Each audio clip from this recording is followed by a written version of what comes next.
রাজ্যের সমস্ত চুক্তিভিত্তিক শিক্ষক শিক্ষাকর্মী, বিশেষ করে এসএসএম কর্মীদের জন্য এই মুহূর্তের অত্যন্ত বড় ব্রেকিং নিউজ। শুধু এসএসএম কর্মী নয়, সমস্ত ধরনের চুক্তিভিত্তিক শিক্ষক শিক্ষাকর্মীদের জন্য অত্যন্ত বড় প্রতিবেদন। কী ভুলের জন্য আজকে রাজ্যের সমস্ত বঞ্চিত যারা চুক্তিভিত্তিক শিক্ষক শিক্ষাকর্মী রয়েছেন তাদের দাবি, তাদের ভবিষ্যৎ একেবারে বঙ্গোপসাগরের তলানিতে, যেমনটা বলছেন নেতৃত্ব। অতি বিপ্লবীর উদয়, এবং এই অতি বিপ্লবীরা আসলে চুক্তিভিত্তিকদের হিতাকাঙ্ক্ষী নয়, যেমনটা জানাচ্ছেন নেতৃত্ব। বন্ধুগণ, আপনারা সকলে জানেন যে পার্শ্ব শিক্ষক জয়েন্ট ফোরামে কিন্তু এই মুহূর্তে যিনি একজন নেতৃত্ব রয়েছেন তিনি সরাসরি আন্দোলনের ডাক দিয়েছেন। ঠিক অপরদিকে বাকি নেতৃত্বের দাবি কোথাও না কোথাও একটা হয়তো তাদের মধ্যে মতের মিল হচ্ছে না। যদিও আপনারা সকলে জানেন যে একটা পূর্ণাঙ্গ মিটিং কিন্তু 25 তারিখ অর্থাৎ আজকে, এবং সেই মিটিংয়ে সিদ্ধান্ত হবে কি করতে হবে, পার্শ্ব শিক্ষক জয়েন্ট ফোরামের কি করা উচিত। কিন্তু তার আগেই একটা কোথাও না কোথাও বিতর্কের সৃষ্টি হয়েছে, এবং এখন প্রশ্ন উঠছে তাহলে কি আদৌ পার্শ্ব শিক্ষকদের দাবি আদায় হবে? রাজ্যে যারা এসএসএম কর্মী রয়েছেন তাদের কি বেতন বৃদ্ধি হবে কি না? প্রশ্ন হবে কি না, যদি বা হবে কিভাবে হবে, এবং তারা কারা যারা এই মুহূর্তে একটা বিপ্লব শুরু করেছেন, এবং তাদের পিছনের কারণ কি, বা সরকারপন্থী নেতৃত্বরাই কি ভাবছেন, নাকি সব কিছুই ছেলে খেলা রাজনীতি? বন্ধুগণ, এই বিষয়ে একটা আমরা আপনাদেরকে প্রথমেই যেটা দেখাবো সেটা হচ্ছে সরকারপন্থী নেতৃত্ব, একেবারে সবচেয়ে অভিজ্ঞ নেতৃত্ব জয়েন্ট ফোরামের, তিনি কি বার্তা দিতে চাইছেন আপনাদের জানা উচিত। ফোরামকে শেষ হতে দেব না। ফোরাম শেষ হয়ে গেলে কোনো দিন বেতন বৃদ্ধি হবে বলে মনে হয় না। ফোরাম থেকে যদি কেউ বেরিয়ে যেতে চায় যাবে, ফোরাম চলবেই। অর্থাৎ এক আধজন নেতৃত্বর জন্য ফোরাম খারাপ হবে না বা ফোরাম বন্ধ হবে না।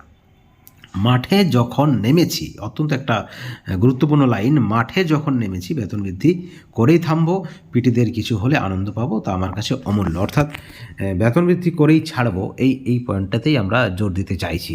আপনাদেরকে জানিয়ে রাখি যে যারা সরকারপন্থী নেতৃত্ব তাদের কাছে খবর থাকে, এবং যদিও এই খবরের প্রতিফলন বা আমরা সিদ্ধান্ত দেখিনি, সরকারের যে সদিচ্ছাও তেমন একটা পাইনি। যেহেতু জিও না বের হলে কিছুই বলা যাবে না, কারণ দাবি রয়েছে জিও বের করতে হবে। আপনারা সকলে জানেন যে 1/3/2024 যে স্লেব, এবং সেই স্লেব অনুযায়ী চুক্তিভিত্তিকদের বেতন বৃদ্ধি 5, 10, 15, 20 বছরের যে এক্সপিরিয়েন্স, এবং তাতে কিন্তু 100% চুক্তিভিত্তিক শিক্ষক শিক্ষাকর্মীরা খুশি যদি সেইভাবে তাদের বেতনটা বাড়ে। এখন রাজ্য সরকার সবার জন্য কি বাড়িয়েছে? সবার জন্য কি এই অর্ডারটা? এখানেই প্রশ্ন রয়েছে, এবং তার মাঝেই সমস্ত নেতৃত্বরা একত্রিত হয়ে যৌথ মিটিং, জয়েন্ট ফোরাম গঠন করেছে। আপনারা দেখলেন যে এসএসকে এমএসকেদেরও যৌথ সভা। তো সেখানে কোথাও না কোথাও একটা সিদ্ধান্ত, যাতে করে একত্রিতভাবেই দাবি আদায় বা সরকারের উপর একটা চাপ ক্রিয়েট করতে হবে, এবং সেটা শেষ পর্যন্ত 26-এর বিধানসভা পর্যন্ত। কিন্তু সেটাও নয়। পার্শ্ব শিক্ষক জয়েন্ট ফোরামের যিনি সভাপতি মাননীয় রমিউল ইসলাম, তিনি আবার যেটা বলছেন যে অনেকেই অতি পণ্ডিত বিপ্লব শুরু করেছেন, যার ফলে আমাদের অনেক কিছুই ক্ষতি হয়েছে। যদিও তার কথাতেই যে সবাই রাজি হবেন তা নয়, কারণ তিনিই বা কী করেছেন। যাই হোক, এই বিতর্কে না গিয়ে সবচেয়ে যেটা বড় এবং গুরুত্বপূর্ণ বার্তা যেটা এই মুহূর্তে, যে আপনারাও নেতৃত্বদের উস্কানিতে কোথাও না কোথাও মানে আগুনে ঘি দেবেন না। এটা কিন্তু আমাদের বার্তা নয়, এই বার্তাটা নেতৃত্বদের। কারণ আপনারা এমন কিছু যদি করেন বা বিতর্কের যদি একটা ভয়ঙ্কর পরিণতিতে নিয়ে যান, বিতর্ক একটা বড় পর্যায়ে নিয়ে যান, সেটা কিন্তু ক্ষতিটা আপনারও হবে। অতএব নেতৃত্বদের একজোটে থাকতে দিন। কোন নেতৃত্ব যদি বিদ্রোহ শুরু করেছেন, সেখানে আপনারা নিজে থেকে হস্তক্ষেপ করবেন না, যাতে করে বিতর্কটা আরও বাড়ে। কারণ আপনারই কিছু লেখাতে বা কুকথাতে বা অশ্লীল মন্তব্যে তেমন কিছু হবে না, ক্ষতিটা আপনারই হবে। এই বার্তাটা আমাদের নয়, বার্তাটা নেতৃত্বদের। অর্থাৎ আজকে যে পূর্ণাঙ্গ মিটিং, সেই মিটিংয়ের স্ট্যাটাস কী রয়েছে, সেই মিটিং আদৌ হবে কি না, সেই মিটিংয়ে কি জয়েন্ট ফোরামের সকল নেতৃত্বদের ডাকা হয়েছে? আসলে যে অভিযোগ রয়েছে সভাপতি প্রেসিডেন্ট সাহেব রমিউল ইসলামের বিরুদ্ধে, যে তিনি যে মিটিং ডাকবেন, কোথায় ডাকবেন, কেন ডাকবেন, কারা কারা আসবে, অনেকেই নাকি আমন্ত্রণ পাননি। যাই হোক, বিষয়টা পার্শ্ব শিক্ষক জয়েন্ট ফোরামের ব্যক্তিগত নয়, বিষয় ফোরামের বিষয়, সেখানে সাধারণ যারা কর্মী রয়েছেন, পার্শ্ব শিক্ষক রয়েছেন, তারা মাথা ঘামাবেন না। কারণ তাদের মধ্যে যে এগ্রিমেন্ট রয়েছে, তাদের মধ্যে যে চুক্তি রয়েছে, সেই চুক্তি অনুযায়ী সকলেই একটা বিষয় পরিষ্কার করেছেন যে যদি বাঁচতে হয় একসঙ্গে এবং মরলেও একসঙ্গে। এবং আজকেই পূর্ণাঙ্গ মিটিং, 30শে নভেম্বর পর্যন্ত তাদের যে সময়সীমা রয়েছে, এবং সেটা 30শে নভেম্বরটা 31শে হবে না এমনও কোনো মানে নেই।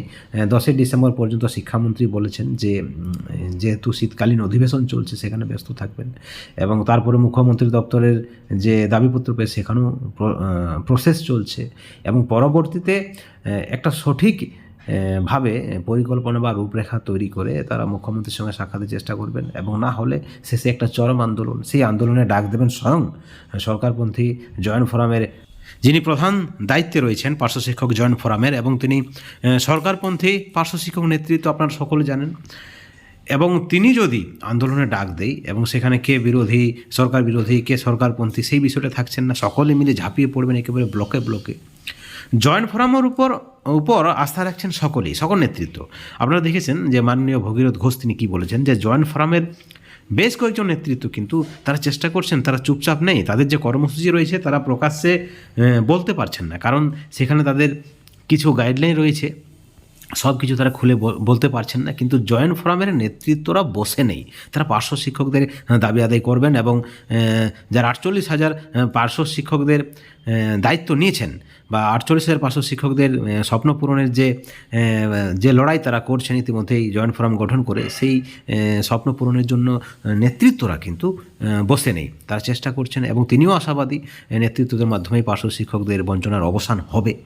এমতো অবস্থায় জয়েন্ট ফোরাম যে কোনো প্রকারে বাঁচাতে হবে, কারণ সরকারের কাছে যে বার্তা গেছে যে সকল নেতৃত্বরা মিলেমিশে একাকার হয়ে গেছেন, সকলেই একত্রিতভাবে আছেন এবং সকলেই সরকারের সঙ্গে রয়েছে, এই বার্তাটা কিন্তু সরকারের কাছে গেছে। সেখানে আপনারা দেখুন সকলেই আস্থা রাখছেন জয়েন্ট ফোরামের উপরেই, এবং জয়েন্ট ফোরাম যাতে করে টিকে থাকে সেই দায়িত্বটা কিন্তু আপনাদেরও, আপনারা অযথা বিতর্ক করবেন না। আপনারা দেখলেন যে মাননীয় ভগীরথ ঘোষ যেভাবে বললেন যে অবশ্যই জয়েন্ট ফোরামের মাধ্যমে পার্শ্ব শিক্ষকদের দাবি আদায় হবে, এবং যে স্ক্রিনশট আপনারা দেখলেন সেই স্ক্রিনশটটা মাননীয় গোপাল দেবনাথ মহাশয়ের, তিনি তার দীর্ঘদিন ধরে পার্শ্ব শিক্ষকদের স্বার্থে কাজ করেছেন, এবং তিনি যেহেতু সরকারপন্থী, সরকারের সব কিছু তিনি ভালোভাবে বোঝেন, এবং তিনি যে বার্তাটা দিয়েছেন সেই বার্তাটা কিন্তু ছোট বার্তা নয়। তিনি পরিষ্কার জানিয়ে দিয়েছেন যে জয়েন্ট ফোরাম না টিকলে পার্শ্ব শিক্ষকদের বেতন বৃদ্ধি হবে না, অর্থাৎ পার্শ্ব শিক্ষকদের বেতন বৃদ্ধির স্বার্থে জয়েন্ট ফোরামকে বাঁচিয়ে রাখতে হবে। সেই জয়েন্ট ফোরামকে টিকিয়ে রাখা, বাঁচিয়ে রাখা, এটা শুধুমাত্র নেতৃত্বদের কর্তব্য নয়, আপনাদেরও কিন্তু এর পিছনে অবদান রয়েছে বা কর্তব্য থাকতে পারে। বন্ধুগণ, নেতৃত্বদের এই বার্তার উপর আপনারা কতখানি সহমত অবশ্যই আপনারা চ্যানেলের কমেন্ট সেকশনে কমেন্ট করে জানাবেন, এবং পরবর্তী আপডেটের জন্য অবশ্যই চ্যানেলে নজর রাখবেন।